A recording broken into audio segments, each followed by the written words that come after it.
kekuatanku, Engkaulah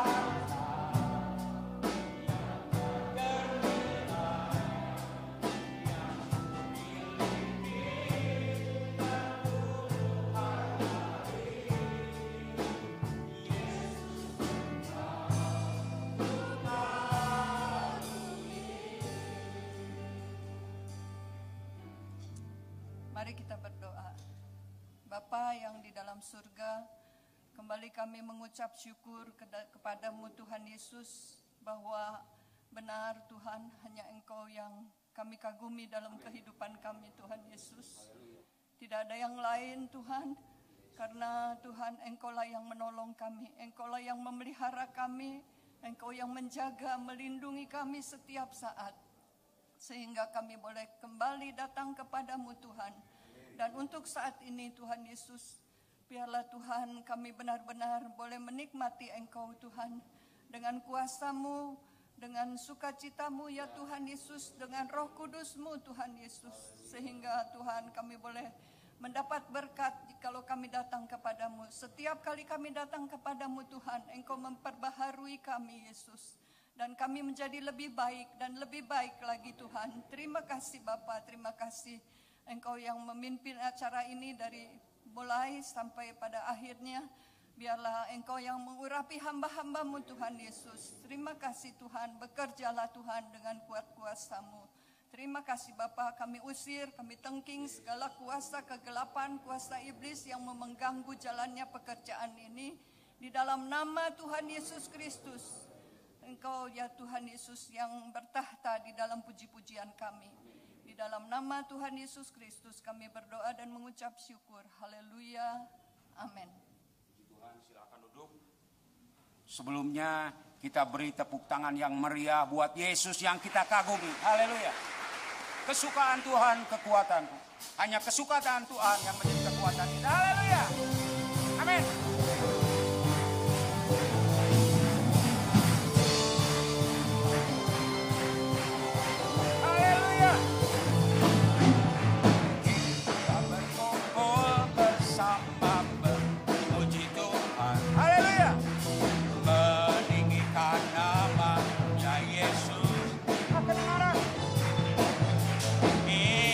Tinggalkan segala beban yang berat. Haleluya.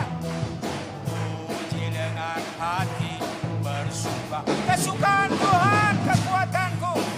Kesukaan dari Tuhan, kekuatanku. Kekuatanku. Kekuatanku. Angkat suaramu. Angkat suaramu. Bersorak kepadanya, kesukaan Tuhan, kekuatan. Kita berdiri, haleluya. Amin. Kita berkumpul bersama memuji Tuhan, haleluya. Meninggikan nama Yesus. Kita tinggalkan beban-beban kita. Kita tinggalkan segala beban yang berat. Amin. Puji dengan hati bersuka. Kesukaan Tuhan, kekuatanku. Kesukaan dari Tuhan, kekuatanku. Kekuatanmu. Kekuatanmu. Kekuatanmu. Angkat suaramu. Angkat suaramu.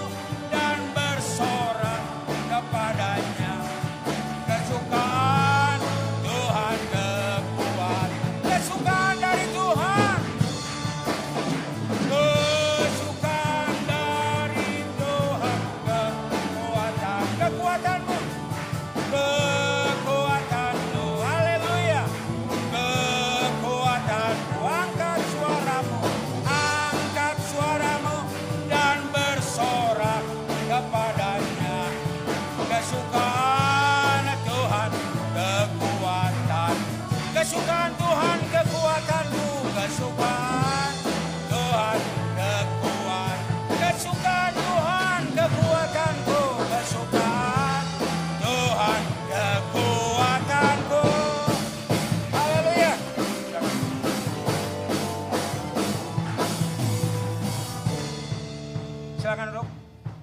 Puji Tuhan ya. Hanya kekuatan dari Tuhan yang membuat kita mampu. Saya buka ruang kesaksian, singkat, padat. Puji Tuhan, karena waktu 20 menit ini ya. Puji Tuhan, puji-pujian 20 menit. Silakan kalau ada. Pujian dari kaum muda, saya persilakan.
Waktu ada tek langsung berangkat lagi gitu. Dan rasa syukur saya akan muji dia. Tolong ditayangkan, waktu Tuhan pasti yang terbaik.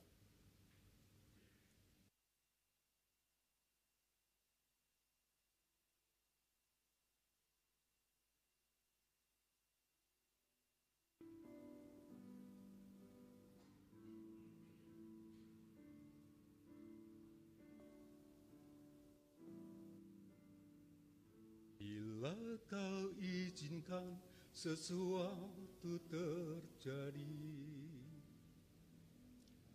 ku percaya semua untuk kebaikanku.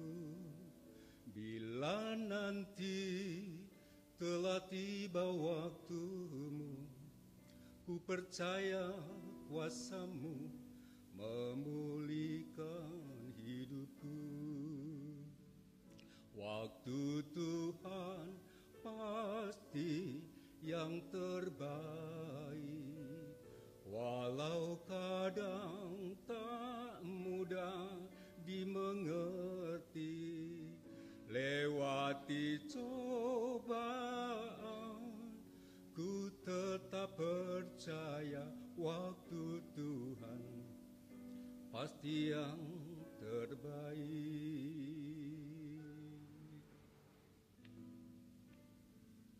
Bila kau izinkan sesuatu terjadi,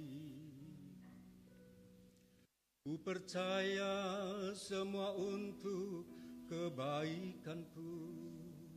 Bila nanti telah tiba waktumu, ku percaya kuasamu memulihkan hidupku. Waktu Tuhan pasti yang terbaik, walau kadang tak mudah dimengerti. Lewat cobaan, ku tetap percaya waktu Tuhan pasti yang terbaik. Walau kadang tak mudah mengerti, waktu Tuhan pasti yang terbaik. Terima kasih Tuhan. Puji Tuhan, waktu Tuhan yang terbaik. Kita bangkit berdiri. Pengharapanku hanya Yesus saja. Haleluya. Amin. Haleluya. Harapanku hanya Yesus saja, yang mati atas Golgota. Amin. Haleluya. Dia gembala jiwaku yang sungguh. Yesus, dia harapan. Dia menyediakan bagiku. Haleluya. Dia menyediakan bagiku di surga tempat yang indah dan senang. Amin, amin, haleluya. Ku dikuatkan kokoh bagai karang. Yesus, dia harapan. Yesus harapan jiwaku. Yesus harapan jiwaku. Amin, amin. Yesus pelepas dosaku. Dia pohon selamat. Dia pohon selamat dan kesenanganku. Yesus, dia harapan. Yesus harapanku. Amin. Yesus harapan jiwaku. Amin, amin. Yesus pelepas dosaku. Dia pohon selamat. Dia pohon selamat dan kesenanganku. Yesus, dia harapanku. Yesus, dia harapanku. Yesus, dia harapanku.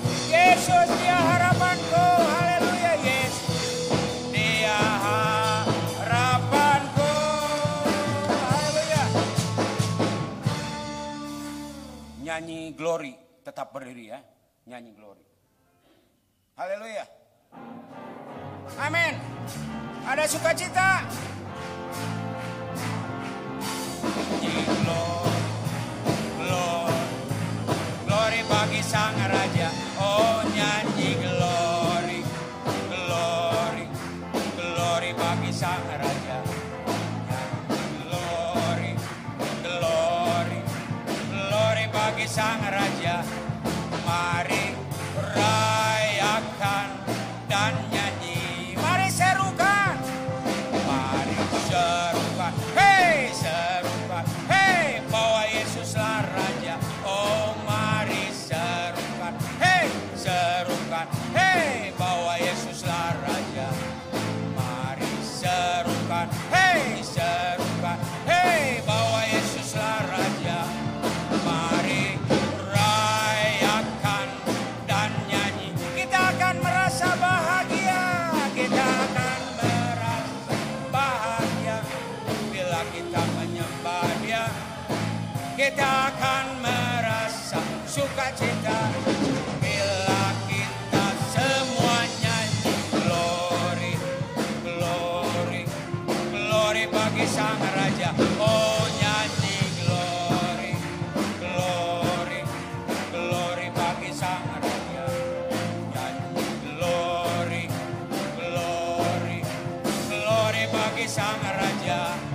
Mari rayakan dan nyanyi. Mari rayakan dan nyanyi.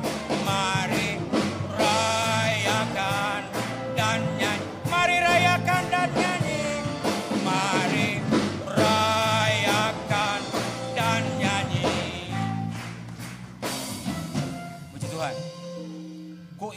menikmati. Sebentar kita akan menikmati firman Tuhan. Kita siapkan hati kita supaya firman Tuhan menjadi berkat bagi kita. Amin. Haleluya. Terima kasih Tuhan Yesus. Amin. Terima kasih Tuhan Yesus.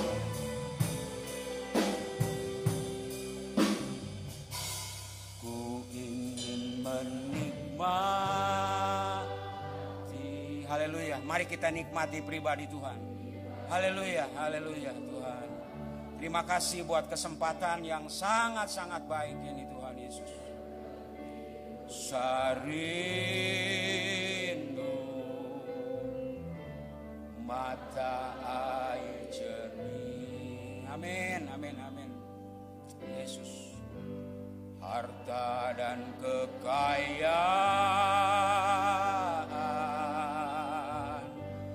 pangkat emas dan perak, tak sebanding denganmu,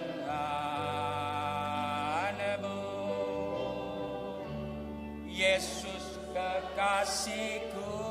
Ku ingin menikmati, haleluya, haleluya. Ku ingin menikmati.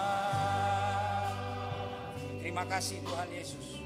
Kami rindu menikmati firman-Mu, haleluya, haleluya, haleluya. Yesus, Yesus, Yesus. Sarindu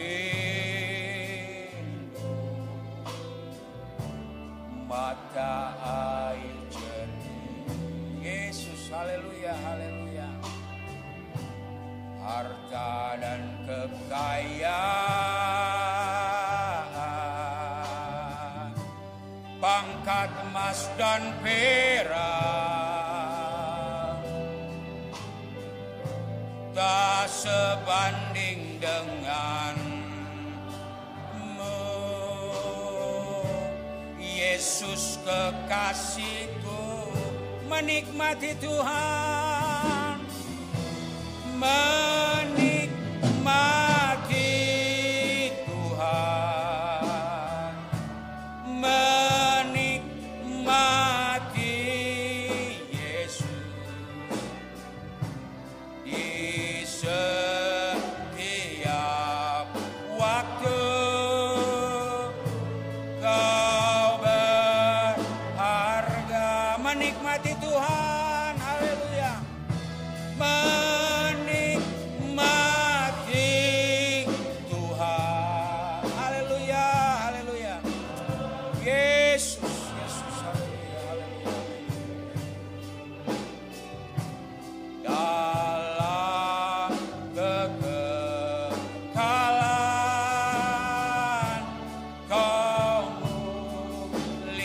Dalam kekekalan Kau mulia, dalam kekekalan Kau mulia, dalam kekekalan Kau mulia, dalam kekekalan Kau mulia, dalam kekekalan Kau mulia.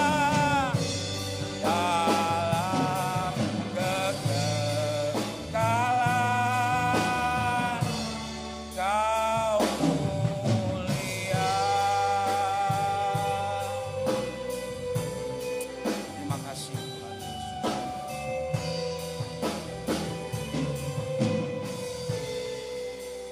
Ibu Onesimus akan berdoa untuk firman Tuhan. Ibu Onesimus.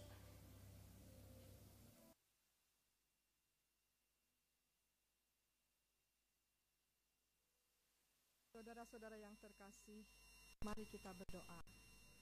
Terima kasih Tuhan Ya, Yesus, Yesus. kalau Haleluya. Engkau ada di tengah-tengah kami, bertahta di atas segala pujian yang kami naikkan kepadamu Tuhan.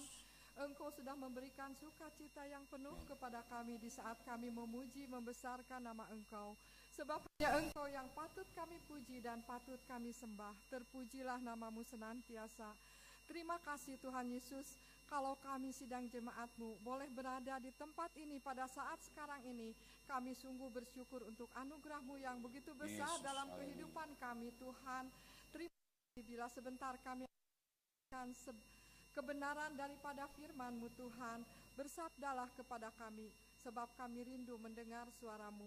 Kami rindu ingin mengetahui isi hati-Mu Tuhan Yesus. Kami rindu menjadi anak-anak-Mu yang dengar-dengaran Tuhan. Oleh sebab itu, mengurapi sebentar hamba-Mu yang akan membawakan sebagian daripada firman-Mu Tuhan. Sehingga firman-Mu bekerja di dalam kehidupan kami Tuhan. Firman-Mu yang akan memberi penghiburan kepada kami, yang akan memberi kekuatan kepada kami. Di dalam situasi yang tidak menentu ini Tuhan, kami boleh tetap bersyukur kepada Engkau. Terpujilah nama-Mu senantiasa, mengurapi dan memberkati kami semua. Di dalam nama Tuhan Yesus Kristus kami berdoa dan mengucap syukur. Haleluya. Amin. Puji Tuhan, silakan duduk. Selanjutnya saya serahkan kepada hamba Tuhan yang akan melayani.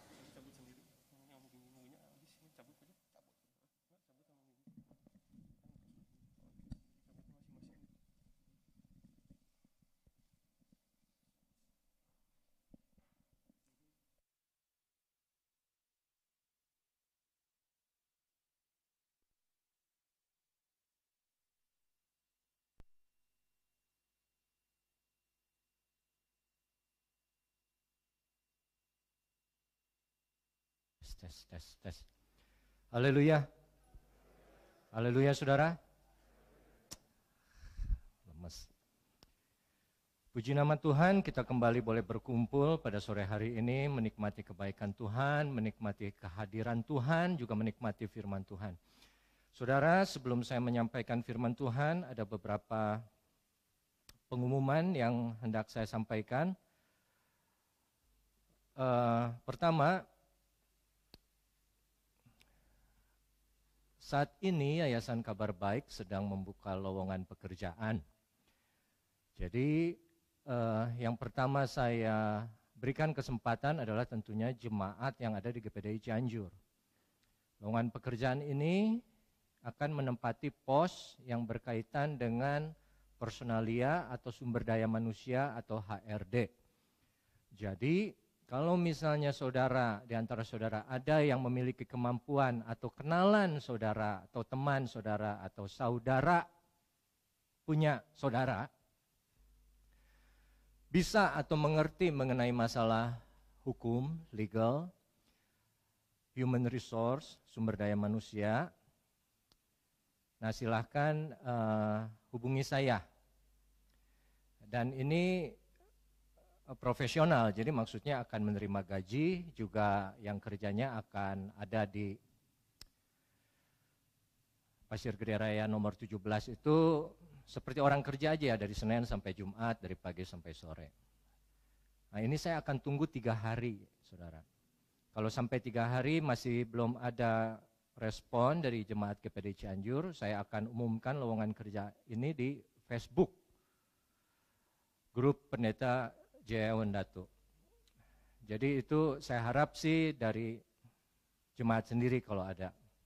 Itu saya akan sangat berbahagia kalau bisa ada yang bergabung dengan Yayasan Kabar Baik. Kedua, pengumuman berikutnya adalah cara membuka perjamuan suci yang baru ini. Jadi tolong bisa di Zoom nggak?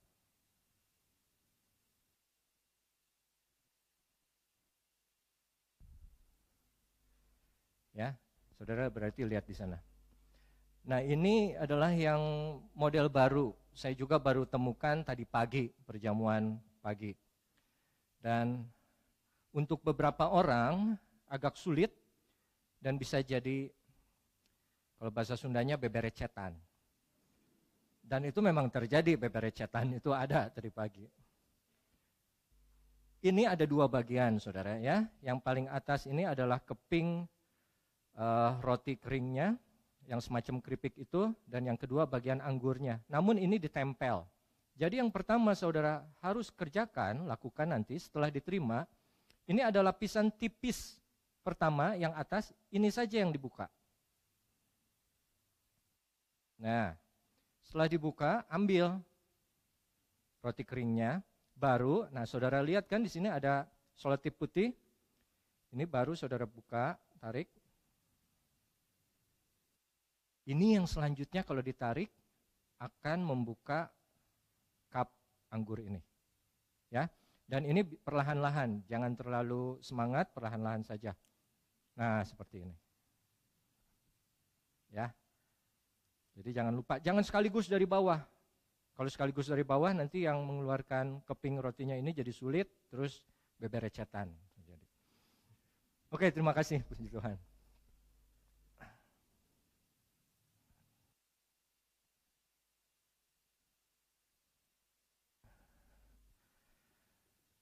Saudara, sore hari ini mari kita belajar dari sebuah cerita yang ada di Alkitab yang diambil di kitab Bilangan 22.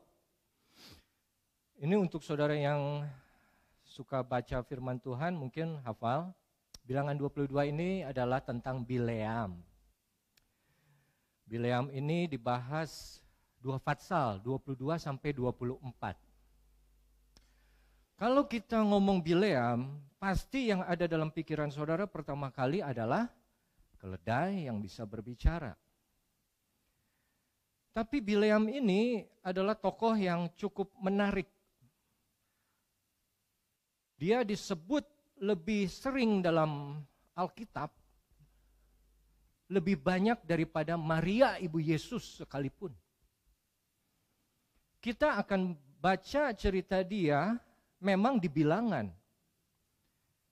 Tapi tentang kata Bileam, nama Bileam itu ditulis sampai ada di 8 buku dalam Alkitab. 5 buku Perjanjian Lama, 3 buku di Perjanjian Baru. Mulai dari Bilangan, terus ada Ulangan, ada Yosua, ada Nehemia, Mika kalau saya nggak salah. Perjanjian Baru ada di 2 Petrus, Yudas, dan di Wahyu sekalipun. Bileam ini ada. Betapa pentingnya dan betapa Tuhan ingin kita belajar dari tokoh yang namanya Bileam. Bileam kalau kita tahu dia sebuah tokoh yang dipakai atau yang disewa oleh seorang raja. Coba kita buka Bilangan 22 ayat yang ke-5.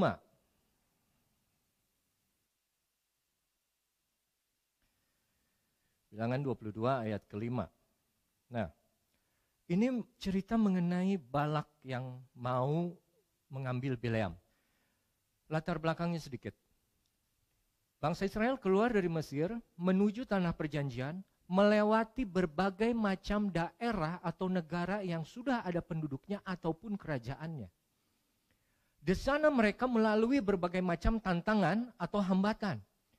Mereka baik awal, izinkan kami lewat. Kalau boleh lewat, kami hanya lewat tidak mengganggu. Tapi kebanyakan dari mereka kerajaan itu tidak mengizinkan. Jadi perang, saudara. Karena Tuhan beserta bangsa Israel, semua lawannya habis.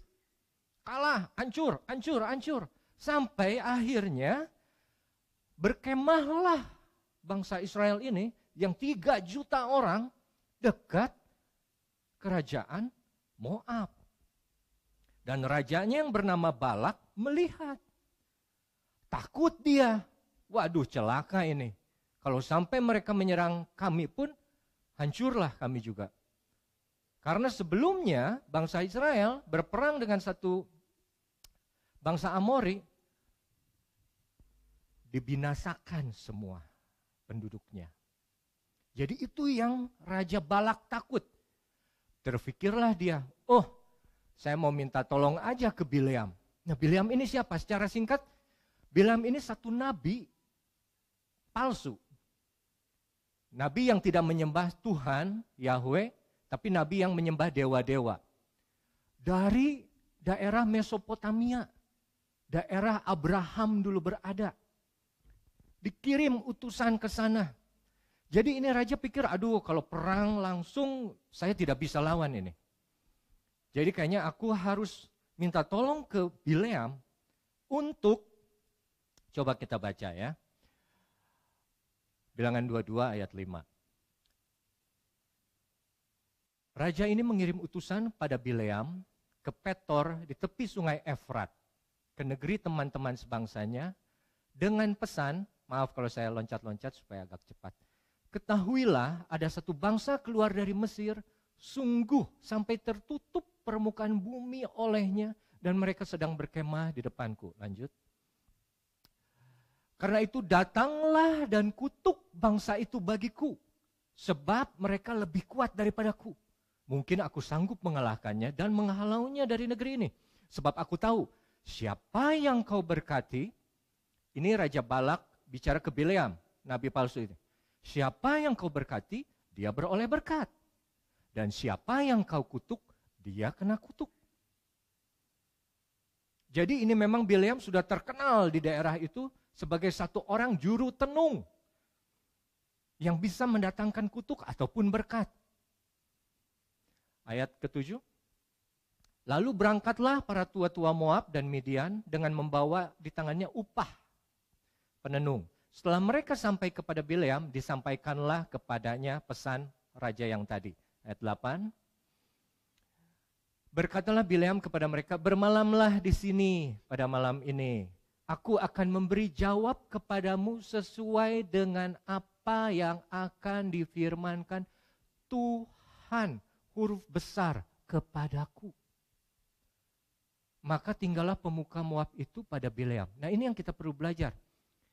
Dia nabi palsu, dia nabi yang tidak mengenal Allah Israel dan tidak menyembah Tuhannya Israel.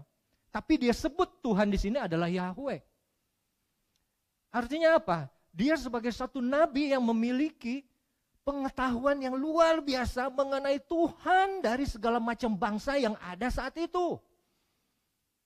Dia tahu bangsa ini Tuhannya siapa, bangsa itu Tuhannya siapa, dan bangsa Israel Tuhannya adalah Yahweh namanya. Dan dia ngomong, oh bentar, nginep aja di sini, saya akan tanya dulu kepada Yahweh, Tuhannya bangsa Israel itu. Itu untuk, coba selanjutnya ayat 9. Kemudian datanglah Allah kepada Bileam serta berfirman, siapakah orang yang bersama-sama dengan engkau itu? Lanjut. Dan berkatalah Bileam kepada Allah, Balak bin Zippor, Raja Moab mengutus orang kepadaku dengan pesan. Ini maaf, saya nggak bisa lewat karena ini cukup penting ayat berikutnya. Ketahuilah ada bangsa yang keluar dari Mesir, diulang kembali oleh Bileam, dan permukaan bumi tertutup olehnya. Karena itu datanglah, serapahlah mereka, atau kalau dalam bahasa Inggris, kutuklah mereka bagiku, mungkin aku akan sanggup berperang melawan mereka dan menghalau mereka. Ayat berikut. Lalu berfirmanlah Allah kepada Bileam, jangan engkau pergi bersama dengan mereka, jangan engkau mengutuk bangsa itu, sebab mereka telah diberkati. Saudara, kita belajar satu hal dulu. Bileam bilang, tunggu, aku akan tanya kepada Yahweh Tuhan. Tapi tertulis dalam percakapan berikutnya, selalu yang ditulis bukan Tuhan menjawab, tapi Allah menjawab. Kenapa tidak disebut Tuhan menjawab? Tentunya Allah ingin membuat satu kepastian, satu jarak antara Allah, dirinya, sebagai pribadi dengan Bileam.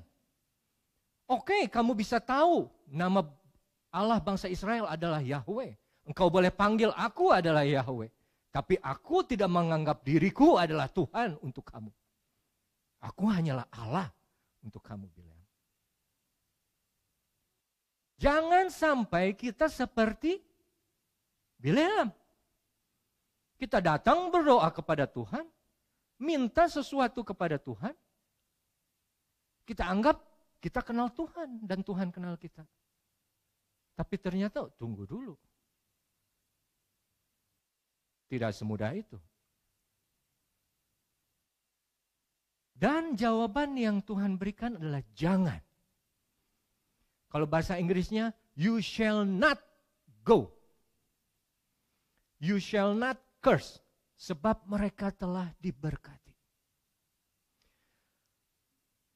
Saudara, dari awal adanya manusia di bumi, dari zaman Adam dan Hawa, kalau kita pelajari, perintah pertama dari Tuhan adalah jangan.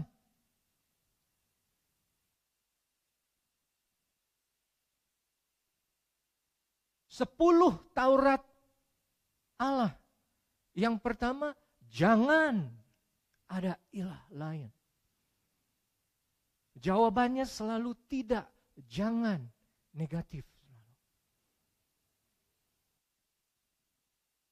Dan demikian pula yang disampaikan oleh Allah kepada Bileam, jawaban atas doa Bileam, jangan pergi. Jangan mengutuk bangsa itu. Sebab mereka telah diberkati. Mereka telah diberkati di mana? Di perjanjian Allah dengan Abraham pada Kejadian 12. Siapa yang memberkati kamu akan diberkati dan siapa yang mengutuk engkau akan dikutuk. Tuhan tidak bisa mengingkari janjinya sendiri. Nah, kita belajar selanjutnya ayat ke-13 coba. Bangun Bileam, jadi ini besoknya kan, kata Bileam, tunggu saya berdoa dulu, tanya kepada Tuhan. Waktu pagi dia berkata kepada pemuka-pemuka Balak, pulanglah ke negerimu, sebab Tuhan, Yahweh, tidak mengizinkan aku pergi bersama-sama dengan kamu. Betul? Betul. Tapi apakah benar? Tidak. Karena yang namanya kebenaran tidak boleh disampaikan setengah-setengah. Apa yang firman Tuhan sampaikan tidak boleh kita sampaikan ulang hanya setengah. Yang Tuhan bilang jangan pergi, jangan kutuk. Alasannya sebab sudah diberkati. Balak tidak sampaikan itu jangan kutuk. Keinginan dari Raja Balak, Bileam tidak sampaikan, maaf. Bileam tidak sampaikan bahwa Tuhan bicara jangan kutuk. Sebab Tuhan, dia hanya sampaikan sebab Tuhan tidak mengizinkan aku pergi bersama-sama dengan kamu. Lanjut, kita agak cepat sampai 20 ya. Lalu berangkat pemuka Moab ini pulang sampai ke Balak. Berkatalah mereka, katanya Bileam menolak datang bersama dengan kami. Ayat 15. Tapi Balak mengutus pula pemuka lebih banyak dan lebih terhormat dari yang pertama. Jadi Balak masih tidak mau berhenti untuk berusaha minta tolong kepada Bileam. Ayat 16. Setelah mereka sampai Bileam, berkatalah mereka kepadanya, begini kata Rajaku Balak, janganlah biarkan dirimu terhalang-halang untuk datang kepadaku. Ayat 17, sebab aku akan memberi upahmu sangat banyak, dan apapun yang kau minta daripadaku, aku akan mengabulkannya. Datanglah dan serapahlah bangsa itu bagiku. Kita sudah belajar 2 kali ada serapahlah. Dalam bahasa aslinya, kutuk yang kedua ini jauh lebih kuat, jauh lebih jahat daripada kutuk yang pertama diminta. Ayat 18, Bileam menjawab kepada pegawai Balak, sekalipun Balak memberikan kepadaku emas dan perak seistana penuh, aku tidak akan sanggup berbuat sesuatu yang kecil atau yang besar, yang melanggar Tuhan, yang melanggar titah Tuhan Allahku. Wow. Ini nabi palsu. Kok dia bisa bicaranya kayak orang percaya? Dia benar ini kan ngomong. Sekalipun aku dikasih emas dan perak di seistana, aku tidak akan melakukan itu. Loh. Sebelumnya memang utusan yang kedua bilang, kami akan memberikan emas dan perak. Tidak. Jadi saudara, kalau kita belajar lebih lanjut mengenai faham ajaran dari Balak ini, Bileam ini, adalah satu ajaran yang mengutamakan ketamakan, selalu haus akan harta, memberitakan firman hanya untuk mendapatkan keuntungan buat pribadi. Dan di sini kita lihat bahwa Bileam sengaja sebetulnya mengulur-ngulur waktu. Kalau bahasa Sundanya bebelian, jual mahal. Siapa tahu nih kalau gue jual mahal sedikit, gue bisa dapat harga dibayar lebih tinggi lagi. Tapi yang menarik, ayat 19-nya coba. Oleh sebab itu, Baiklah kamu tinggal di sini pada malam ini supaya aku tahu apakah pula yang akan difirmankan Tuhan kepadaku. Loh, pertama kan sudah berdoa. Dan Tuhan sudah jawab. Jawabannya adalah tidak. Firman Tuhan itu ya dan amin. Kalau betul Balak bilang, aku tidak bisa melakukan apa yang tidak sesuai dengan titah Tuhan Allahku. Mestinya dia jangan ngomong, ya udah nginep lagi aja di sini. Coba sebentar aku mau berdoa lagi kepada Tuhan dan lihat firman-Nya Tuhan kepadaku apa. Tapi bukankah ini kita manusia, orang percaya yang sering kali kita lakukan. Saat kita datang kepada Tuhan, kita berdoa, kita meminta. Dan saat Tuhan menjawab, tidak. Kita tidak pernah mau terima itu sebagai satu jawaban. Dan kita mau datang lagi kepada Tuhan. Kita ngomongnya dia Tuhan Allahku, menjadi raja atas hidupku, berdaulat atas semuanya. Tapi begitu jawabannya tidak atas dosa kita, atas doa kita, kita datang lagi berdoa kepada Tuhan. Dan ini tidak saja terbatas kepada jemaat. Saya masih tetap ingat satu cerita dan saya akan ulang-ulang terus. Ada satu hamba Tuhan yang sudah dipakai Tuhan luar biasa sekarang. Tapi saat dia dulu waktu keluar, waktu beres sekolah Alkitabnya, dia minta ditempatkan di Medan. Dan Tuhan inginkan dia di Surabaya.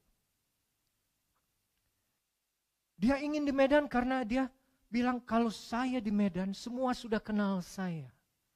Semua akan menyayangi saya. Semua akan hormat kepada saya. Tapi kalau saya ke Surabaya tidak ada yang kenal saya. Saya harus mulai dari baru. Dan jawaban Tuhan terhadap dia adalah tidak. Dan dia bersaksi selama 3 bulan. Dia terus berdoa kepada Tuhan. Agar dia bisa ditempatkan atau Tuhan berikan kesempatan dia di Medan daripada di Surabaya. Sebetulnya Tuhan sudah menjawab doa kita. Tapi karena kita yang selalu merasa jawabannya bukan ini Tuhan. Kalau aku berdoa ini sebetulnya aku hanya ingin mengharapkan sebagai persetujuanmu saja. No. Kita berdoa kan supaya tahu kehendak Tuhan. Yang sebetulnya kehendak Tuhan sebetulnya sudah jelas. Jawabannya tidak. Tapi kita kekeh terus. Tuhan, saya pengen sekolah di Bandung. Tuhan jawab tidak. Tuhan, saya ingin mengembangkan usaha saya buka cabang lagi di kota itu. Tuhan jawab tidak.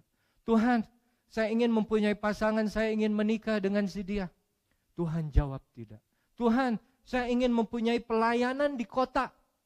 Tuhan jawab tidak. Tuhan, saya ingin melakukan hal yang besar ini dan itu untukmu. Dan Tuhan jawab tidak.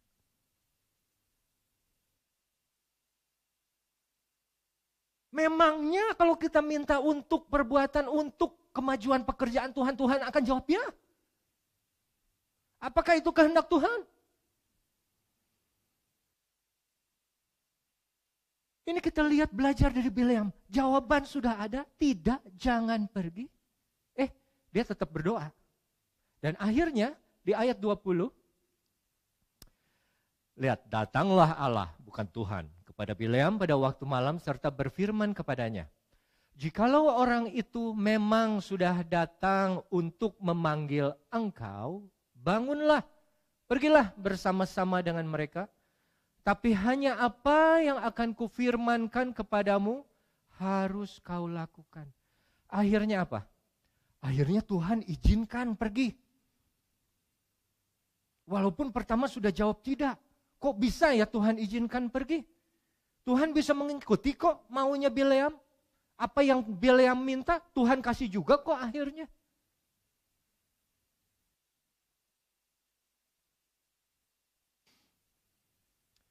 Kita lihat dulu ayat berikutnya, 2 ayat berikutnya.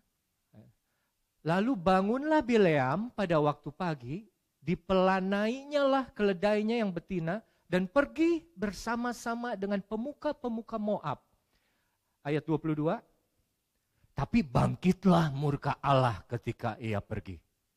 Ini saya kaget waktu dulu sebelum, waktu Papa masih ada, saya tanya ke Papa, "Pak, kenapa ini Allah jadi marah, Tuhan jadi marah sama Bileam? Bileam pergi, kan Tuhan sudah suruh pergi. Sekarang Bileam pergi, kenapa Tuhan marah?" Ayat 20 baru kita baca. Coba kita ulang ayat 20. Kita belajar sedikit. Allah berfirman, jikalau orang itu memang sudah datang untuk memanggil engkau, bangunlah, pergi bersama-sama dengan mereka. Jikalau orang itu memang sudah datang untuk memanggil engkau. Tapi ayat 21, bangun Bileam tanpa dipanggil oleh orang-orang yang tadi Tuhan sudah bilang. Dan waktu pagi di sini, kata aslinya menunjukkan sebelum matahari terbit, masih gelap. Jadi memang Bileam ini hatinya sudah ingin pergi, saudara. Sudah mengharapkan emas, perak, harta yang berkelimpahan itu sudah ada di kepalanya. Jadi dia doa itu cuma bohong-bohongan, hanya untuk sekedar mendapatkan persetujuan saja. Kalau tidak, dia akan berdoa lagi. Bukankah itu juga saudara lakukan? Sampai akhirnya Tuhan bilang, ya ada pepatah, bukan ada pepatah, ada kata-kata, ya Tuhan tidak mau mengecewakan iman umatnya. Ya. Jadi dulu Om Edi pernah bilang, waktu zaman, kayaknya tahun 90-an deh. Saya nggak mau mobil, nggak mau punya mobil. Karena saya tahu kalau punya mobil, saya belum ada berkat untuk merawatnya. Orang yang sudah dipenuhi oleh roh Tuhan, begitu. Tahu. Orang yang jauh dari Tuhan, dia tidak tahu apa yang dia minta. Hanya untuk memuaskan keinginannya. Jadi saat Bileam datang kembali kedua, ya sudah, kata Tuhan, pergi saja. Poin pertama dari cerita ini, saudara, saat kita berdoa sama Tuhan, meminta apapun yang saudara minta, cobalah peka. Tidak saja mendengar, tapi untuk menerima jawaban Tuhan, jikalau jawabannya adalah tidak. Jangan bersikeras terus, doa lagi. Tuh udah dijawab tidak jelas. Apa Tuhan pernah salah? Tidak, dia tidak pernah salah. Jadi kalau jawaban pertama tidak, ya akan tidak. Jangan kita seperti Bileam. Kekeh, mau, kudu iya, doa lagi. Sampai akhirnya ya udah pergi. Nah, sekarang kita tahu ceritanya. Pergilah Bileam kan, naik keledai. Begitu dia pergi, terus tadi ayat 22, ini berdirilah malaikat Tuhan di jalan sebagai lawannya. Jadi pas dia pergi, ada malaikat Tuhan. Bileam tidak bisa lihat. Keledainya bisa lihat. Begitu ketemu malaikat Tuhan, kalau yang bisa lihat, yang sadar, yang waras, takut saudara. Belok tuh si keledai, keluar dari jalan, masuk ke kebun anggur, perkebunan anggur. Begitu masuk ke perkebunan anggur, jalan setapak, bukan lagi jalan lebar, jalan setapak, yang ada tembok kanan dan kiri, berdiri lagi itu malaikat. Takut dong keledai itu, dan tidak berhenti. Kenapa? Karena saat keledai yang melihat pertama kali ada malaikat dan dia buang jalan, dipukul kan sama Bileam. Untuk supaya balik lagi ke jalan awal. Tidak, dia muter. Begitu muter, ketemu malaikat lagi, takut lagi, tapi karena jalannya kecil ada tembok, dan malaikat berdiri di sini, keledainya agak mepet saudara. Di pinggir antara tembok dengan malaikat, sampai akhirnya kaki Bileam Kalau dalam bahasa Inggris disebutnya crush. Hancur. Terseret sama temboknya. Jadi luka. Dan dipukul lagi si keledai itu.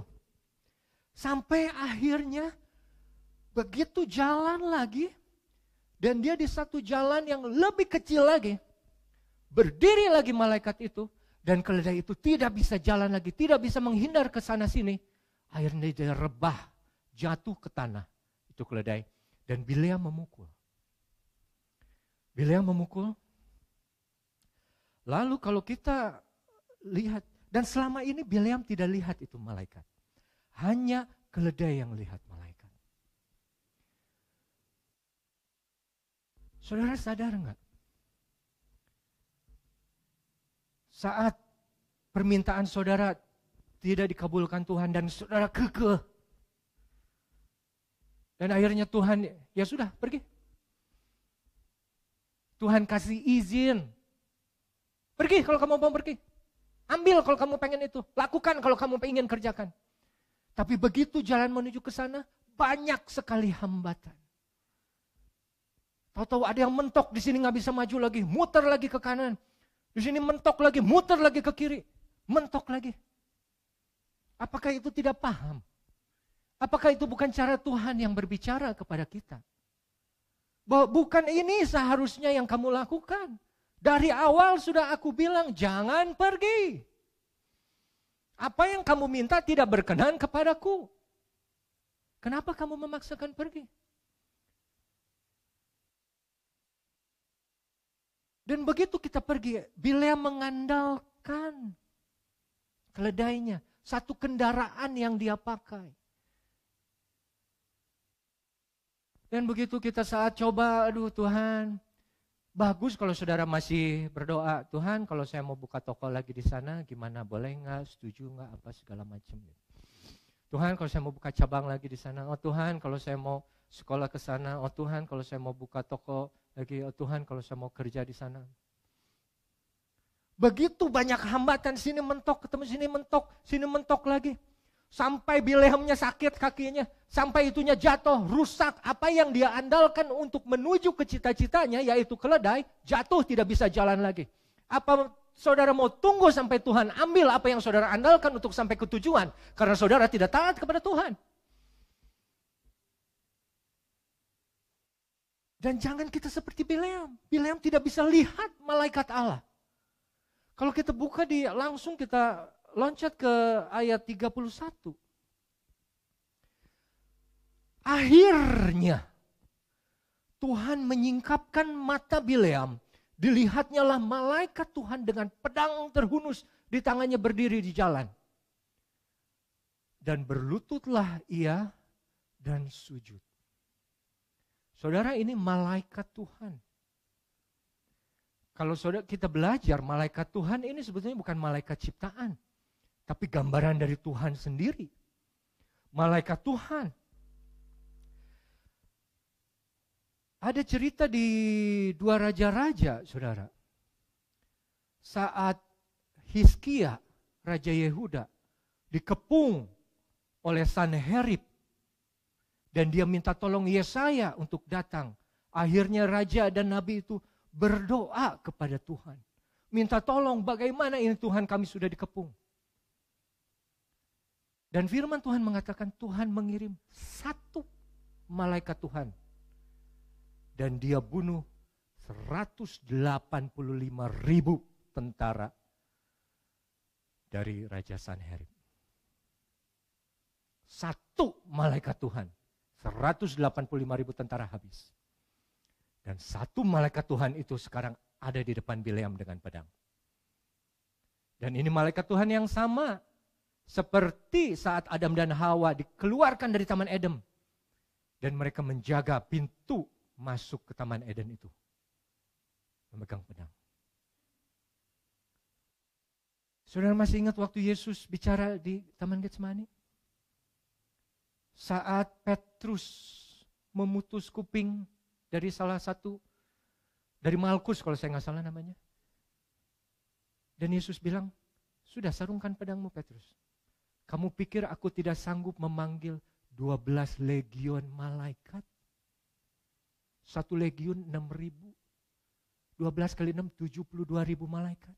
Satu malaikat saja 125.000 tentara dia habiskan. Dan malaikat yang luar biasa itu ada di depannya.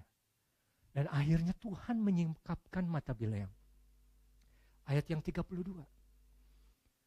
Berfirmanlah malaikat Tuhan, apakah sebabnya engkau memukul keledaimu sampai 3 kali? Lihat, aku keluar sebagai lawanmu, sebab jalan ini, perhatikan, jalan ini pada pemandanganku Tuhan menuju kepada kebinasaan. Baik gak Tuhan coba saudara? Cuman kitanya aja yang gak ngerti, kitanya yang kekeh. Kalau Tuhan sudah berbicara tidak, jangan paksa. Karena Tuhan tahu, dia yang pegang hari depan. Kita bersikeras, pengen ini, tidak, pengen ini Tuhan, tidak, pengen ini, ya udah. Tapi kalau Tuhan kepada nabi palsu aja masih bisa menunjukkan kekuasaannya, masakan kepada kita, anak-anaknya yang sudah ditebusnya, yang sudah dimilikinya, apakah Tuhan tidak sayang? Sayang. Cuman kita seperti Bileam, masih ada itu selubung yang menutupi mata kita, hati kita. Tidak bisa melihat Tuhan, tidak bisa melihat maksud Tuhan, rancangan Tuhan dan jalan Tuhan. Kalau saudara bisa melihat jalan Tuhan, saat Tuhan memberikan jawaban tidak, saudara tidak akan pergi, saudara tidak akan lakukan, saudara tidak akan mengerjakan apa yang saudara ingin lakukan. Karena apa? Tuhan tahu jalan yang sedang kamu jalani ini Bileam menuju kebinasaan. Jadi kalau sampai ada satu titik, saudara sudah titik nadir, saudara sudah jatuh, saudara tidak bisa apa-apa lagi. Lihat kepada Tuhan. Sebab hanya Dia yang bisa menyingkapkan mata kita, membuka selubung kita. Sehingga kita bisa melihat kembali Tuhan itu siapa. Dan apa yang bisa Tuhan lakukan, apa yang bisa Tuhan kerjakan di dalam kita. Luar biasa, lebih daripada apa yang kita pernah pikirkan. Kenapa? Nabi palsu Tuhan bisa pakai.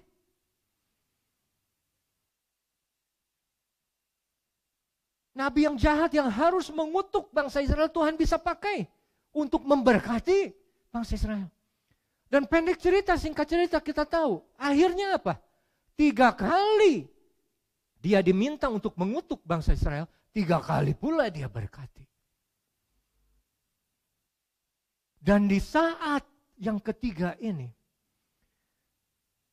saat disingkapkan oleh Tuhan, ayat 31 sendiri bicara, Tuhan yang menyingkapkan mata Bileam. Yesaya 59 berkata, tangan Tuhan tidak kurang panjang, telinga Tuhan tidak kurang tajam untuk mendengar, untuk menolong kita. Tapi apa yang menjadi hambatannya adalah karena dosa. Saat Adam dan Hawa jatuh ke dalam dosa, saat itu sudah ada tirai di antara kita dengan Tuhan. Kita tidak bisa lagi melihat Tuhan. Tuhan tersembunyi dari kita. Tapi kita tidak tersembunyi dari Tuhan. Tapi kita tidak bisa berkomunikasi lagi. Kenapa? Karena ada dosa.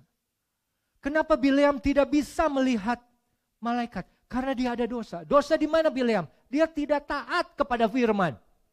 Tidak taat kepada firman adalah dosa pertama yang Hawa Adam lakukan. Jangan salah saudara. Dosa gak cuma ngomongin orang, terus jelek-jelekin orang, sama aja ya.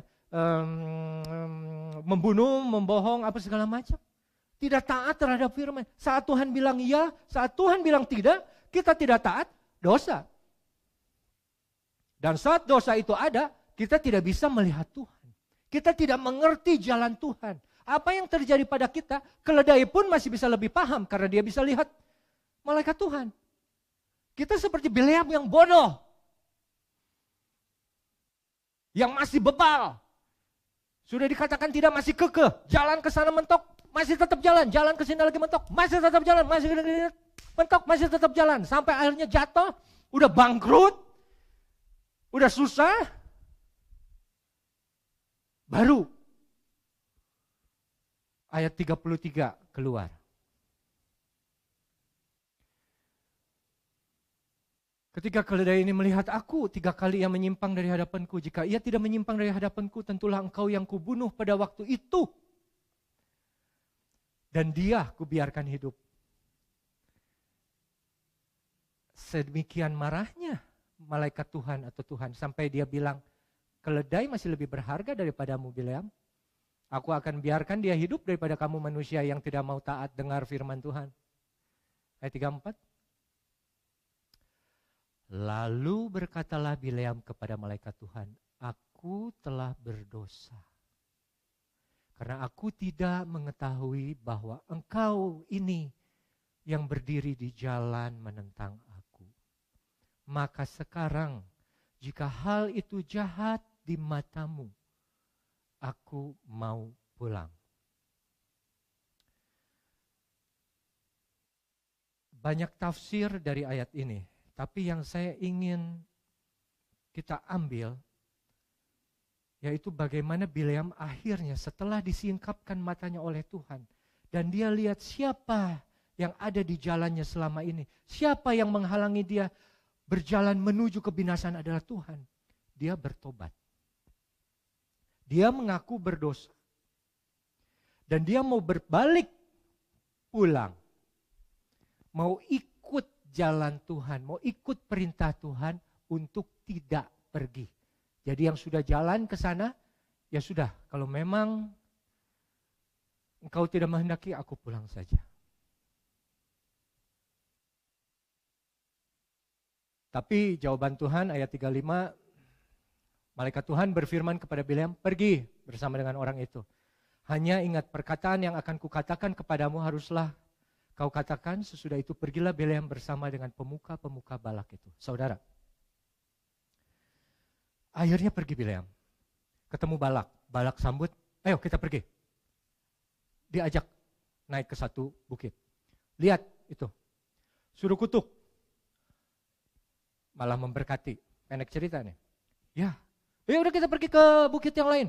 Pergi di bukit yang lain. Kedua, kutuk ya, jangan diberkati. Ya aku gak bisa berkatakan sesuatu yang tidak Tuhanku katakan. Aku harus mengikuti yang Tuhanku katakan.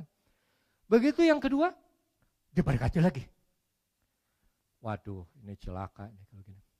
Ya udahlah, kalau boleh, kata seenggaknya kamu tuh Bileam, kalau gak mau ngutuk jangan berkati lah gitu. Pergi lagi ke gunung yang ketiga, ke yang paling tinggi. Nah, kita buka di Bilangan 24. Ya, jadi ini cerita sesudah 2 kali, Bilangan 24 ayat 1. Ketika sudah 2 kali Bileam memberkati bangsa Israel. Ketika dilihat Bileam bahwa baik di mata Tuhan untuk memberkati Israel, ia tidak mencari pertanda lagi seperti yang sudah-sudah. Jadi yang pertama sama yang kedua saat dia diminta untuk kutuk, dia masih doa ke Tuhan. Untuk Tuhan apa yang harus saya lakukan. Tapi begitu ketiga, dia sudah tahu yang Tuhan mau adalah memberkati. Jadi tetapi ia menghadapkan mukanya ke arah padang gurun. Di mana ada kemah bangsa Israel. Ayat 2. Ketika Bileam memandang ke depan dan melihat orang Israel berkemah menurut suku mereka. Sedikit pelajaran lagi saudara. Bangsa Israel saat itu disuruh berkemah, aturannya adalah tabernakel di tengah. Dan 12 suku bangsa itu ada di 4 arah. Timur, barat, utara, selatan. 3 suku. Tapi karena ada satu suku bangsa yang lebih banyak daripada suku bangsa yang lainnya, makanya saat kemah tabernakel ini di tengah, dan 3 suku bangsa ini berkumpul di atas, 3 suku bangsa lagi berkumpul di kiri, 3 suku bangsa berkumpul di kanan, dan 3 suku bangsa berkumpul di bawahnya, di mana ada suku Yehuda yang lebih banyak, yang di bawahnya ini jauh lebih panjang. Dan kalau dilihat dari atas, ini membentuk salib.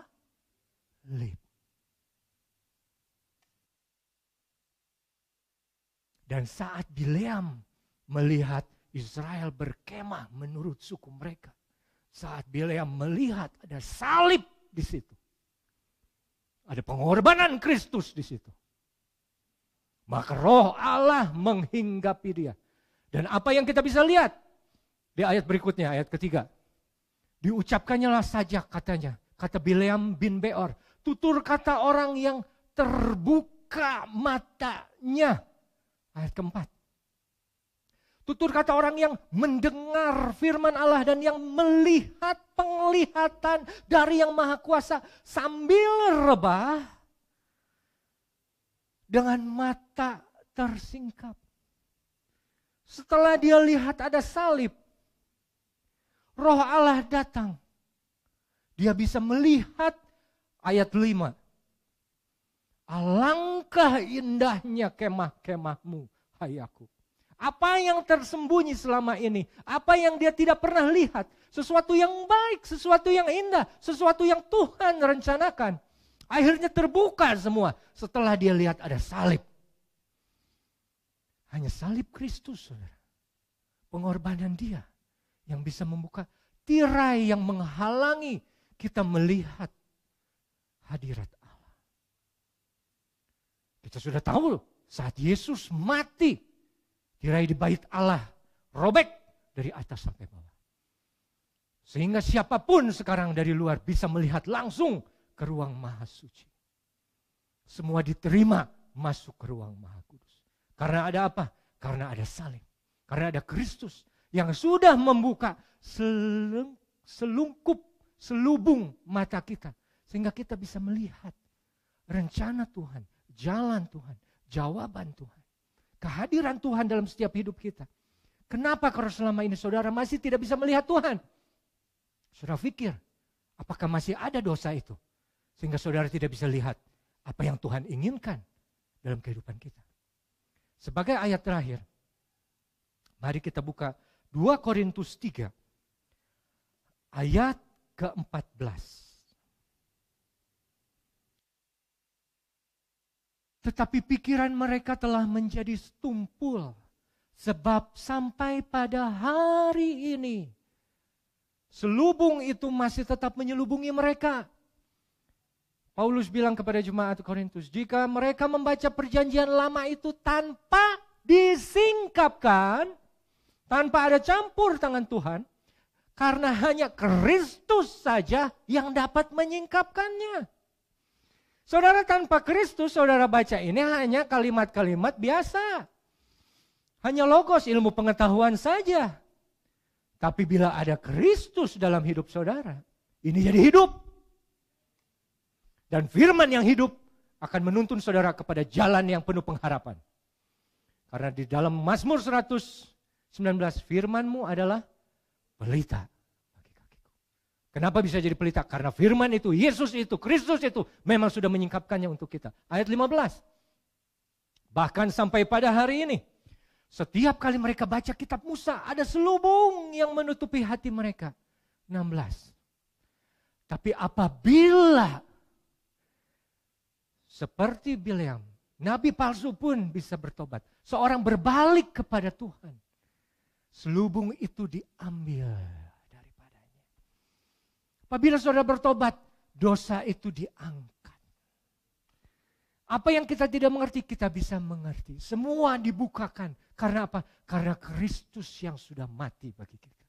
Ayat 17. Sebab Tuhan adalah roh, dan di mana roh Allah ada, di situ ada kemerdekaan.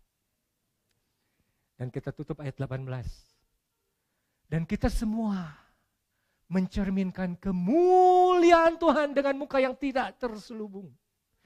Dan karena kemuliaan itu datangnya dari Tuhan yang sudah membuka selubung kita, yang adalah roh, maka kita diubah menjadi serupa dengan gambarnya dalam kemuliaan yang semakin besar. Oleh karena itu saudara, pada minggu sore ini kita menghadapi kembali perjamuan kudus, lambang tubuh dan darah Yesus yang sudah mati untuk kita, agar kita boleh dibuka selubung kita. Mata kita boleh terbuka, menjadi memandang kepada Tuhan. Memandang dan bisa melihat sebetulnya siapa Tuhan itu. Dan akhirnya Tuhan menyatakan kemuliaannya kepada kita. Dan kita akan bersinar seperti kemuliaan Tuhan yang tergambar di dalam ayat yang terakhir tadi.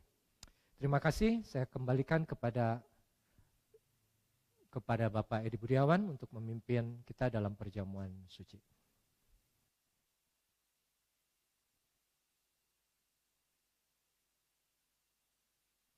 Puji Tuhan, pelayan perjamuan Tuhan dipersilakan untuk tampil dan pemusik juga tampil ke depan.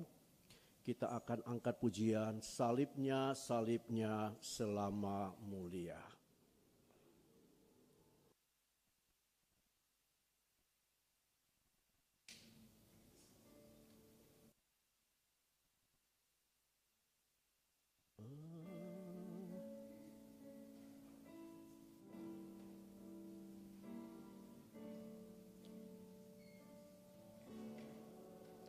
Lipnya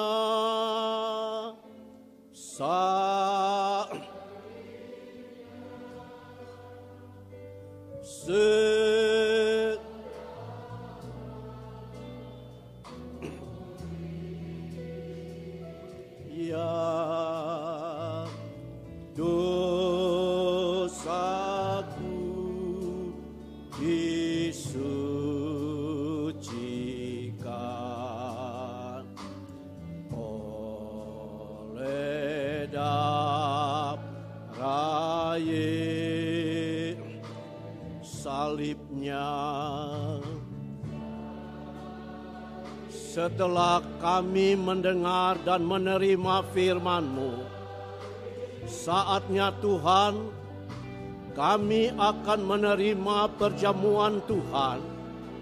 Sebelum kami menerimanya, Engkau yang melihat seluruh keberadaan kami. Jikalau kami datang dalam keadaan tidak berlayak, ampunilah kami, supaya kami layak mendapat bagian dalam perjamuan Tuhan. Tangan-tangan kami yang melayani Engkau kuduskan. Dan Tuhan, tangan-Mu sendiri yang menjamah roti kering ini. Tangan-Mu sendiri yang menjamah air anggur. Jadikanlah itu tubuh dan darah-Mu, supaya di saat kami makan, di saat kami minum, kami mendapat bagian dalam persekutuan dengan Engkau. Dalam nama Tuhan Yesus Kristus, kami terima pelayanan perjamuan Tuhan ini. Haleluya, haleluya.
Saudara yang sudah menerima, saudara boleh buka.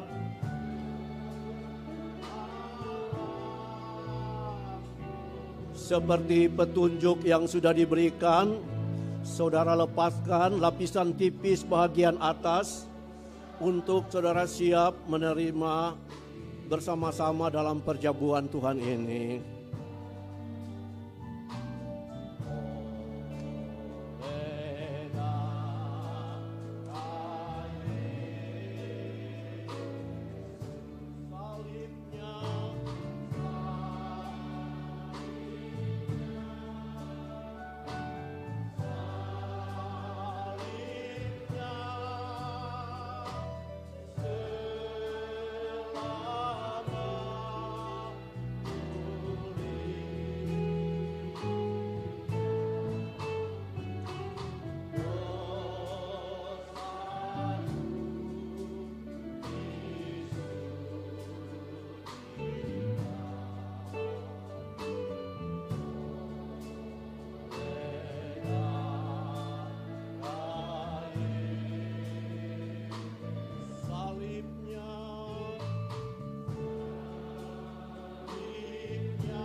Sukacitaku penuh.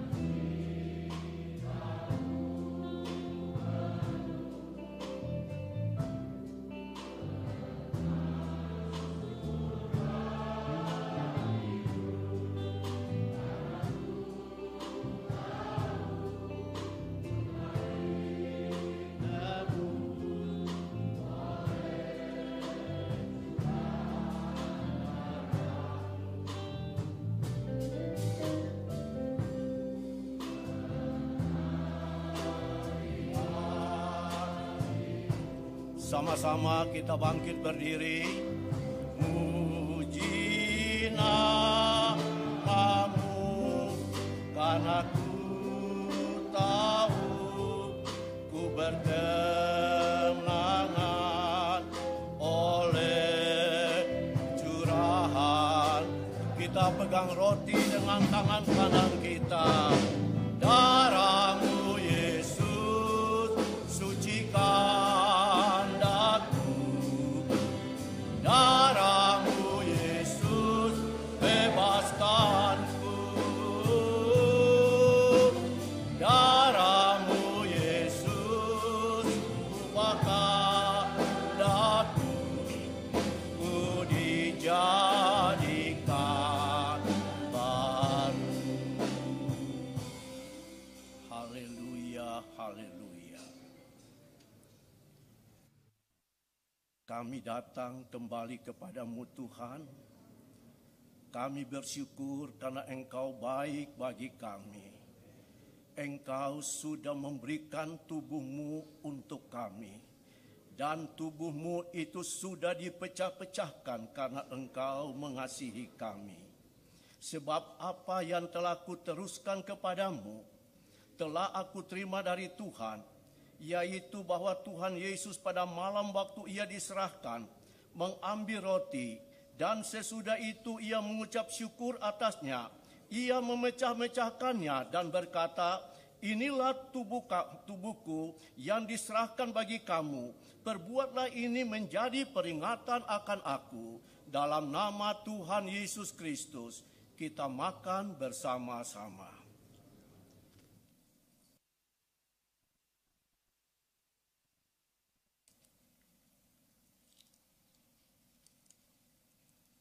Haleluya, haleluya.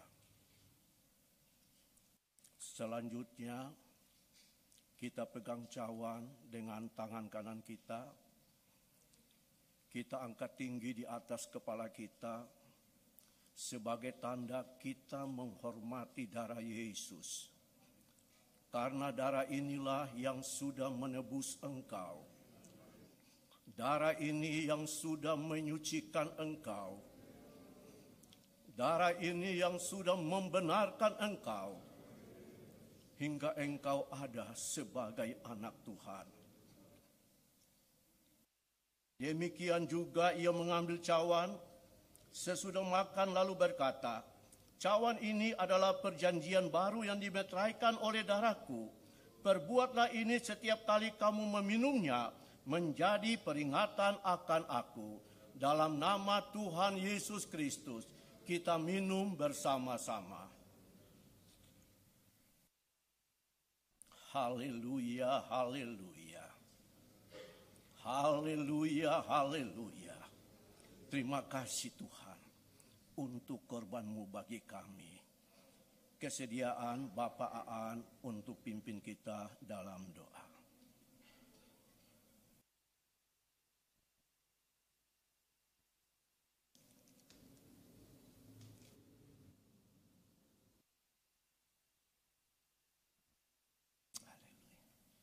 Saudara-saudara yang kekasih, mari kita berdoa.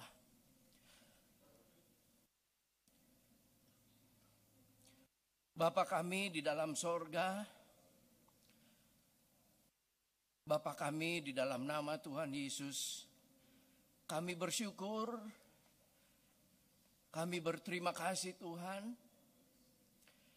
Kalau sore hari ini kembali kami boleh ada di rumah Tuhan. Kami masih boleh memuji, memuliakan Tuhan. Kami boleh mendengar suara Tuhan. Kami boleh menerima tubuh dan darah Yesus. Biar kuasa tubuh dan darah Yesus bekerja di dalam hidup kami. Segala yang tidak baik di dalam hidup kami, Tuhan ubahkan menjadi baik. Segala sakit penyakit di dalam tubuh kami, kuasa tubuh dan darah Yesus menyembuhkan sakit kami Tuhan. Sehingga kami boleh ada senantiasa di dalam tubuh yang sehat. Dan kami boleh pakai untuk memuliakan Tuhan. Bukakan selubung mata kami Tuhan, sehingga kami boleh melihat keindahan-keindahan Tuhan di dalam kami menjalani kehidupan kami. Terima kasih Tuhan, memberkati hamba-hamba-Mu yang sudah melayani kami sore hari ini Tuhan. Bahkan kami semua yang datang sore hari ini, kami semua diberkati oleh Tuhan. Kami dikuatkan, kami dihiburkan oleh Tuhan. Terima kasih Tuhan. Terima kasih buat sore hari ini.